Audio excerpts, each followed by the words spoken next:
A few months ago, I was watching VTubers as I usually do, watching being code for having them on in the background while I do other things. And the streams I was watching were of Ceres Fauna and Gura playing Dark Souls Remastered and struggling greatly. I then got bored and looked to see if Gura had done a full Elden Ring run, only to see that people had talked about how Gura couldn't do it. This had me wondering, can you beat Elden Ring as Gura? As with every Elden Ring run, I started with creating my character. I tried my best to make Gura, and all I can say is that it's really hard to capture anime girl in realistic 3D. I picked the Faith starting class, which brings me to the rules of this run. What does it mean to beat the game as Gura? When examining images of Gura, there are only two important traits: her iconic trident and the weapon I will soon have to work with for the beginning of this run, her tail. I'll only be allowed to use these two things to beat the entire game. Because the tail is not a possible starting item, I took the spear that this player starts with, treating it as an honorary trident, and killed the first Crucible Knight. This was quite a Herculean task due to the garbage damage the spear did, with the fight taking 7 real-life minutes. With tail in hand and the meager levels to cast it, I took it to the first place that would get me a trident in the shortest amount of time. This meant Gura had to get Vord. Elden Ring has 2 tridents throughout its entire world, with one of them in the clutches of the Abductor version bosses. This boss is functionally just 2 copies of the normal enemy, but their tandem treachery makes beating them fairly difficult. After taking the Vord teleporter to Volcano Manor, I learned for the first time that the player could get to the subterranean area just by going straight from where the Abductor version took them. I tried multiple times to defeat the Abductor versions, but ultimately gave up because of how weak my Gura was. Instead, I did the normal Soulsborne thing of going around and ending the lives of the local wildlife in the areas that I could easily access. I do not showcase all of the enemies I kill in this video because then the video would go on for a long time, but I would like to remark that I tried to kill the Red Wolf of Radagon in order to get Radagon's icon, but failed multiple times miserably. However, I was able to kill Margit easily. I think I only tried Godric one time because I figured I would save him for after a bit more grinding.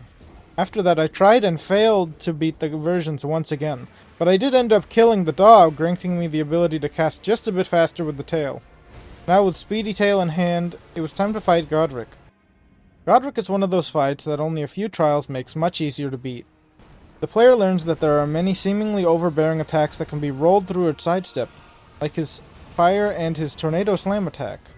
For this run, the key handicap that existed for me was that I could not take advantage of breaking his posture. In fact, until I got a trident.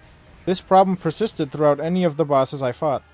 Otherwise, this Godric fight was just like any other Godric boss fight. It was not extraordinarily impressive in that I did not dodge every attack, but it wasn't an uphill battle that would be present with many of the other bosses. However, with this boss, I set a precedent that I would try to end any boss fight with a tail swipe if it was possible, and at the very least try to hit it once in the boss fight. I would miss hits and kills with the swipe in later fights because of the other trident available in this game, but I treated this rule as more of a suggestion than a set in stone rule of the run. After Godric's demise, I gathered all my strength and attempted many times to defeat the Abductor versions. Eventually, I discovered a strategy that would beat the 2 versions, taking one out to the back and taking away their version status. The starting location of the versions is a small hole, which if the player runs to quick enough, only one of the versions will follow to. From there, the player can kind of fight a one-on-one with one of them, which is far easier than fighting both. With Girandole in hand, I decided to go to the next logical location, that being Rennala. In my attempts, I failed a few times due to me underestimating the power of the Soul Spear. However, I uncovered a new tech for the Gura class that would help me annihilate Rennala. Fan service. Alongside enhancing my equipment, I stripped. Everything came off for this bikini episode except for the pants, which I wore because they were within my carry weight. Of course, the first topless session I had with Rennala ended up being a success, though there are a few things that I learned with this boss. For one, the Girandole is a complete piece of garbage. I think that spears in general in this game have been given the shaft, but not directly. There are only 2 ways to use a melee weapon in Elden Ring in my mind, either really fast or with really heavy hits. Spears do neither of these. With something like a katana or a curved sword, I would be able to hit multiple times with the weapon before having to dodge, but spears do not attack fast enough to meet this standard. This would mean that spears have to meet the other standard of hitting hard, which the Girandole particularly does not do. While this problem is specific to this spear, the more general problem that spears have is that the heavy jump attack is such a pinpoint attack, making it not viable for consistent damage. This makes battles a slog, and Rennala would not be an exception, taking me 5 real-life minutes to kill.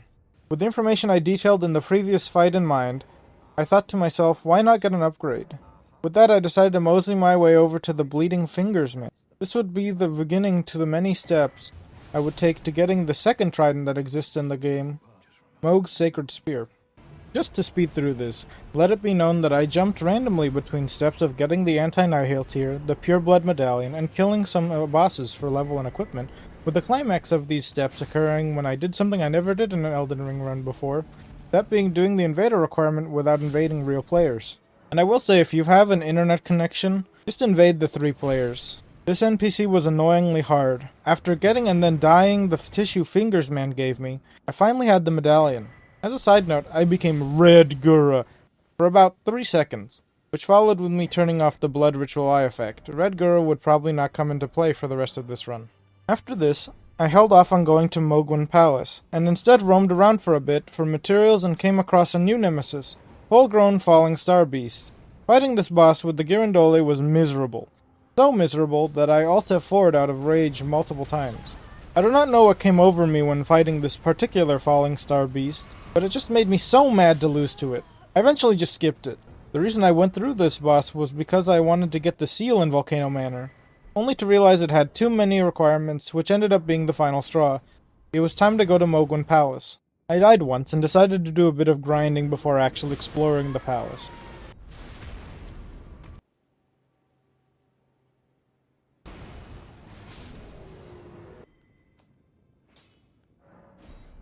In the blink of an eye, I got to Mohg. It wasn't hard, just run right through the dark caverns.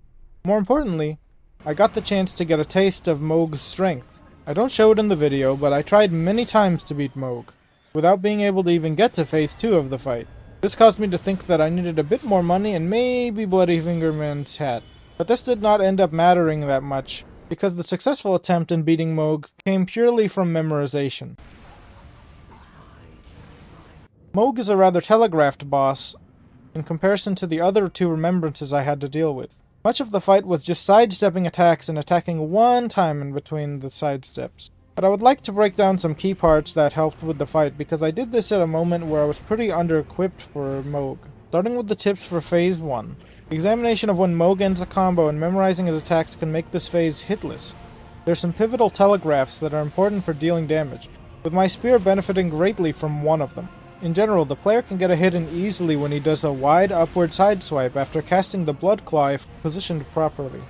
When it comes to the blood-throwing attack, it is important to know which one he does to know whether or not to dodge left or right, either one, or forward and back, also either one.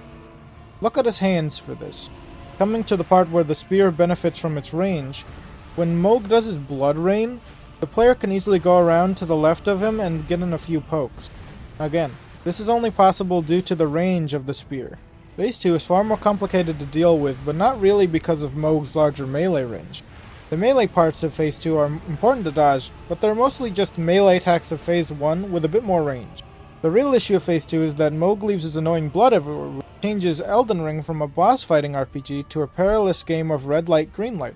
If the player accidentally walks into the wrong spot, this can end an attempt quickly, which means that the player has to wait in parts of the arena not covered with blood until they are eventually near enough to Mohg to poke him once. There are many parts in Phase 2 that become this droning game where I can only wait to hit him. The one crutch I will say that I had was that I grinded for a bit of health before the successful attempt. But let it be known that I almost did do a no-hit on him in one attempt, until the moment I choked the end. I wanted to beat Mohg relatively early like this because I wanted to give breath to the usage of the other, more powerful trident in the game, Mohg's Sacred Spear. This weapon trivialized much of the run. With the death of Mohg, I became Mohg Gura by donning his clothing. I still needed to increase the strength of the trident before I could use it, but I set the seeds to directing my abilities toward making it more effective. For one, I acquired the most effective talisman for Arcane. That's pretty much it. I will say though that I learned that I could do a miniature version of the Albinauric grind that was usually made possible by the final boss's weapon, which meant I technically had infinite levels. This made me so cocky that I thought I could handle the stronger Godskin Apostle. And I was right! I did beat the stronger Godskin Apostle after a few attempts. I went on more adventures to power up my new trident, having to go through the sewers for big rocks. I also started the setup for the ending I wanted to get, which was Rodney's ending because the world would be covered in water. Then, Gura's lifelong dream of building Atlantis could come to fruition. Then I took a peek into the next nemesis I would encounter, Rykard. I got through Phase 1 but could not beat Phase 2 because of the explosion ability he employed. After a few attempts I decided to fight Morgott instead.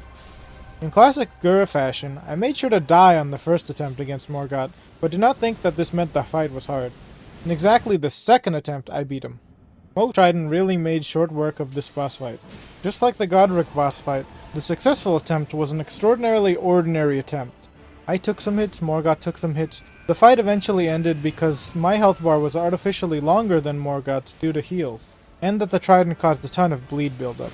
Bleed is one hell of a drug. I did fail to kill him with a hail swipe because of it though.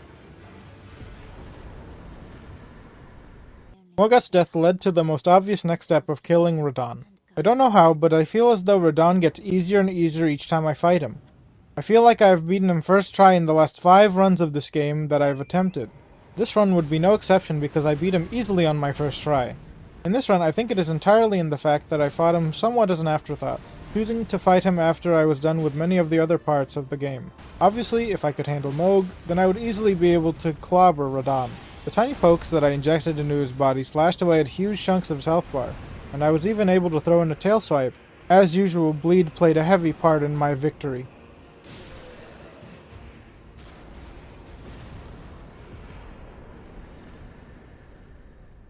With the death of 2 more remembrances on my belt, I continued my journey.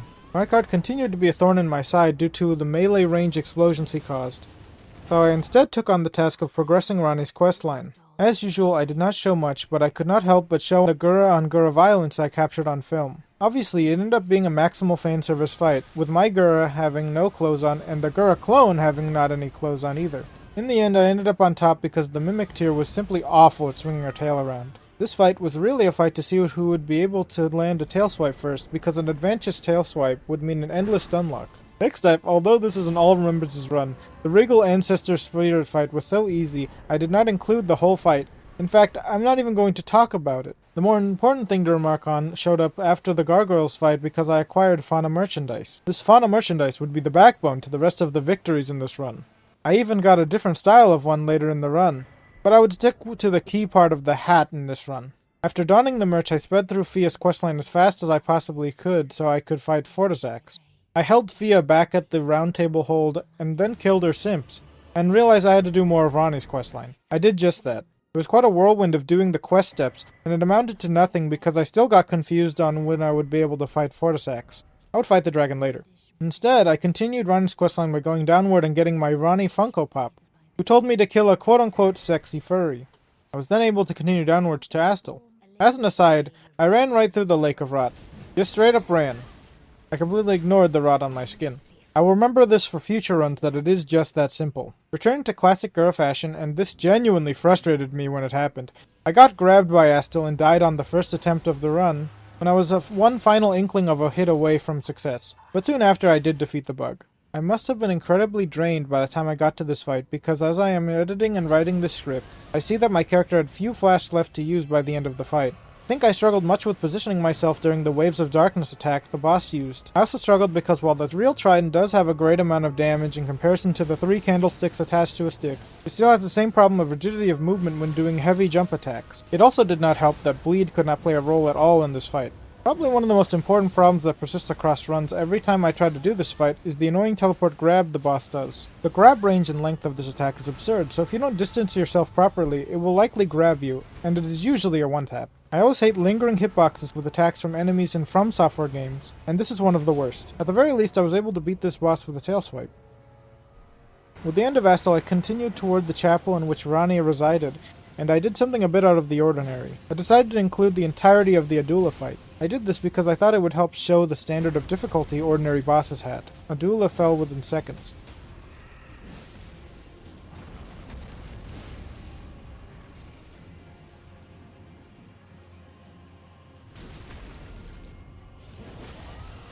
I then married Ranni, marking the end of the questline and unlocking her ending. It was now time to head back to Rykard. Rykard was a fight that was expectedly difficult. Though I hate the use of this term, Rykard is what one would describe as a purposely cheese boss. The player is intended to use the Serpent Hunter to beat Rykard, and using other weapons makes the fight much harder. Obviously, the Serpent Hunter is prohibited in this run, so I was delivered the experience of a ridiculously long boss battle. The many jabs I enacted on the Serpent's body did not but chip damage on the endless health bar of Rykard. The bleed damage at least helped with cutting away at his health. Phase 1 would always be the same in my attempts against this boss, with the main attack to dodge being the spin attack. When I was really close to the boss, as was required of my weapon, none of the attacks could hit other than that spin attack, but this did not mean that I was not taking damage. The endlessly spewing lava pit constantly chipped away at my health bar, which meant that I had to take daring maneuvers to deal damage to this neck so I could proceed. Phase 2 would be markedly similar, but there would be two main attacks to dodge instead. The first would be the jump Rykard would perform, which flung lava toward the player, while the second would occur in this sort of Phase 2-2 part of the fight. When Rykard lost a certain amount of health, he would resort to covering the sky with blood red and spamming the air with exploding skulls. The skulls were really annoying because they tracked the player and persisted for a long time. I would have to adopt a strategy of ebbing inwards and outwards to dodge these skulls, while also still having to manage my health from the lava, and this would eventually lead to my victory against Rykard. After Rykard's defeat, I finally decided it was time to head to the Land of Ice. I made my way through the northern territories, heading in a straight beeline toward the fort harboring Nile. He toppled me on the first attempt, but I succeeded on the second attempt. In that attempt, I was really reckless, rushing the boss at the beginning and nihiling, but it worked out. The fight ended with a flurry of boss attacks that I mostly failed to dodge, but succeeded against anyway. With the second half of the medallion, I could then introduce the second iteration of Gura on Gura violence. This time we both had the trident and fauna merchandise. When I entered the fight, I could not cast the tail swipe because I exhausted my focus points right before the fight. Luckily, Slime Gura did not know left from right, just like she did not know to spam Nihil to kill me within seconds. So all I did was spam R1 until she was gone. I didn't even have to heal. Further into the consecrated lands, I roamed the realm doing errands. One of those errands was meeting another of the random fetishes Miyazaki inserted into this game, like many of his other games. When I turned in the woman to her giantess sister, I didn't stick around for long though, opting to rush through to the Haligtree where I killed the Reda and proceeded toward Malenia. On my way there I did change clothes to the assassin set, but I did not stick with it for long. It was then time for Malenia. Because of the sentimentality many Elden Rings hold for the difficulty she delivers, I decided that I would count the deaths in editing for Malenia, figuring she would be the crux of this run. It took 36 attempts for me to defeat Malenia, with moments where I got close, moments where I did not get close, and a moment where I was darn near on the cusp of victory. But I will say that 36 attempts feels a bit on the low end. Even though the attempts were not as many as expected, this did not mean that it took me a short amount of time to beat her. I cannot remember the exact amount of time I took to beat her, but I think I spent 3 different sessions trying to defeat her. This is because I would take my time to get through each attempt. In my victorious attempt, I attained some insight on what made the fight possible. For one, Malenia is rather passive, maybe even a bit too passive. One of the attacks I could abuse for much of Phase 1 across attempts was the one-handed running R1 from the trident, because it was usually enough poise damage to stun her for an amount of time that enabled me to run away afterward. She would usually not react to this, and when she did, it was usually with retreat. Other than the heavy spear bonus that was inherent to the trident, I employed regular tactics for defeating Malenia. I played the Dance Dance Revolution that was evading her regular attacks.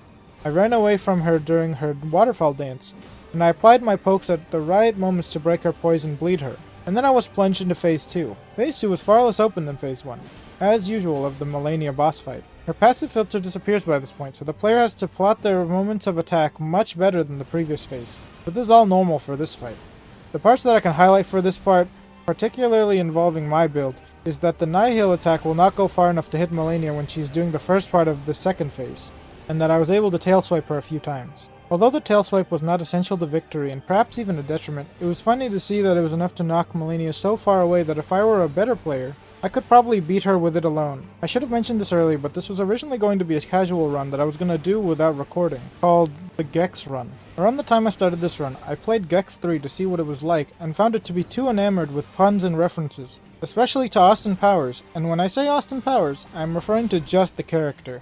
The barrage of Gex cycling the same lines of "Yeah baby," "Ooh darling behave," and "Judo chop" is not as funny as the devs thought. Getting back to the fight, I managed to seize victory with a tail swipe. It was glorious. After beating Malenia, I continued the Millicent questline I forgot I started, and then made my way towards Fortizax. For once I could actually start the fight against him. The hardest part about Fortizx was that I had to wait until I could fight him. At this point in the run, I was already so strong that nothing really posed too much of an issue for me. In fact, I wrote as a note to myself that the Fortizx fight was short and irrelevant, probably because I did not realize I fought him so much later and thought I'd lost the footage. But this ended up being slightly true, for it was supposedly a hard-to-remember boss fight. It took under 90 seconds and only one attempt to beat the 87th Gawr lookalike. I even finished with a tail swipe. After fleecing Fortizx, I headed back to the Northern Territories to fight the Fire Giant. I also got to light a giant hand on fire, which was fun, I guess. The Fire Giant fight was one of the more anomalous fights that I had. I can summarize this by saying he had the difficulty of Radagon, but the fight length of Rykard. Really easy, but really tedious. What really didn't help in this fight was that I was fighting fire with fire. Under ordinary circumstances, such a statement would be the way to go, but for me this was like trying to stop a river from flowing by pouring water on it. Unlike the funky boss from Dark Souls 1, the Demon Fire Sage, the Fire Giant did in fact have fire resist, at least as long as I didn't hit his weak point. More importantly, he is harder to bleed. Between the rock-hard skin he has and the fire attacks that distance the times you get to swing at him, causing him to bleed is a rarer occurrence. However, I did not get hit much as evidence of the fact that I only used one flask, which is why I label them as Radagon's level of difficulty. Another thing for me is that I wasted all of my FP early on again, which meant I could not end the fight with a tail swipe. It did not help that some of my early swipes were misses because the Fire Giant is surprisingly spry for such a big guy. He played more passively than usual, opting to roll away from me much of the time. All that really matters is that I still did not last as long as the first Crucible night I fought. With the Fire Giant dead, I could finally hold hands with Malenia. Little did I know, her hand was full of a fast-acting drug that killed me instantly. With no witnesses, she could now become the new protagonist. I, in turn, was sent to heaven, where dragons still existed because the only things the angels knew was the T-posing incantation. See, this is heaven. I killed some dopes named God Skin Duo. I even met the first Crucible Knight I killed. It was then time to fight the Dragon Lord. Placidusax is always a cool fight to do. It helped a bunch I beat him on my first try, too. Getting into the specifics of things involving my build, I constantly messed up handling the lightning attacks he did early on, and as a result had to spend a ton of flasks on that. What happened was that I was trying to speak Latin to him, just like Mohg would, and he called upon Zeus to tell me I was doing it wrong. Or maybe I should say Jupiter. Either way, the bulk of the damage I took was from these things clashing. Otherwise, this fight was a bit similar to the Fire Giant, in that I just had to dodge melee attacks effectively so that I could get my hits in. I could get in a few hits with the trident while Placidusax popped off on the air next to me. Probably one of the most surprising things that happened to me was that Placidusax's beam attack did not one-shot me. I'm still pretty shaky at dodging that attack, so it was a great relief that the last bit of the attack did not kill me in one hit. The fauna merchandise really came in clutch. With Placidusax dead, I mean, what do you expect? Malekith is right there. With my recent runs of Elden Ring, I knew that Malekith would be a problem for me, and I did not show all the attempts where I failed in this video. There were moments where I got close, and I included this one attempt where the chip damage killed me after I killed him with the tail swipe. I was violently angry at this moment. However, with my last attempts leading to eventual victory, I started to get a lot better at fighting him. The parts that clicked with me was that many of the attacks could be blocked with a pillar, but attacks that were not prevented by the piece of architecture could easily be dodged by still going on the other side of the pillar but choosing to run away from Malekith. This worked well against Destined Death. In terms of his projectile attacks, it was entirely in going around the pillars, but if I could not do so, I adapted better than previous runs by dodging right before the attack was going to hit, rather than the usual tactic I employed of just spam rolling. One of the big things was that I found a moment where the boss was really open. When Malekith does a huge overhead slam, standing on the right of him will nullify the entire attack, which allows him to be hit easily. This is what enabled me to kill him with the tail swipe. With Destined Death in hand, I was ejected from heaven back to the land of mortals. While I was in heaven, Malenia was clearly busy at work ending the world as the greatest protagonist. But none of that mattered because we were fighting Sir Gideon Ofnir. We are done fighting Sir Gideon Ofnir, which means it was now time to fight Godfrey. I swear that these bosses were so much easier when I was playing the game for the first time back in 2022. With the recent runs I have played, I have randomly struggled against this boss because I have been more accustomed to playing magic builds from the Conversions mod. But like with Malekith, I eventually readapted to using melee properly. A ton of Phase 1 was just attacking after combos were finished, which I usually struggled with in previous runs and attempts in this run. I also had to look out for his earth power-like attack where he jams his axe into the ground, but that was not really too much trouble for me. Phase 2 was where the real game began. I needed to get used to this phase all over again without magic, because much of this part of the fight should have been simple to beat. Sidestepping some attacks can pretty much remove the chance of Mr. Lu from hitting you in this phase, which I did not do in the failed attempts of this boss fight. The most annoying part of phase 2 was definitely when Horus started just performing a fighting game combo. These attacks have more tracking than attacks like the grab attack or charge attack, which means you cannot sidestep them easily, but also the attack combo is so long that rolling through it can be difficult. With the power of Flash, I was able to eventually triumph. It was then time for the final boss. After touching the golden gate and getting flashbanged, I was flung into the fight. I don't know what it is about Radagon, but I never feel as though I have too much trouble with him. This run was no exception. I did fail to beat him a few times, but it was such a few amount of times in comparison to the other endgame bosses that I dealt with. Beating Radagon was not really about beating Radagon. Like every other time a player has to beat Radagon, it is all about how effectively the player can maintain their flashes for the next boss in a row. What really helped with the Gura build is that the trident is effective against Radagon due to the fire damage it dealt.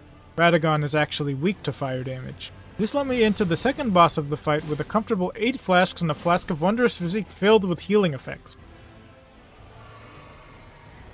Similarly to Radagon, the Elden Beast is usually a cakewalk for me due to how well I know how to deal with the attacks it tries to inflict.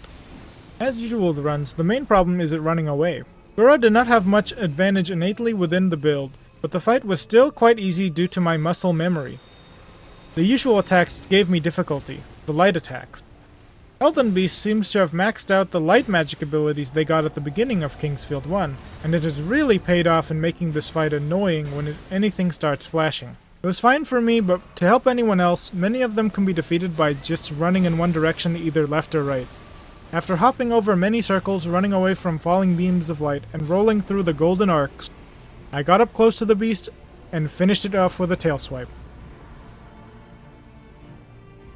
And that was it. With the Elden Beast's demise, I was finally able to meet back up with Ronnie so we could bathe the world in bathtub water. Now I could enjoy my pizza in peace. I'm not too sure about this, but I think the Elden Lord crown is a better representation of Gura's hair than what I picked for her. What do you think? Part 2 never, by the way.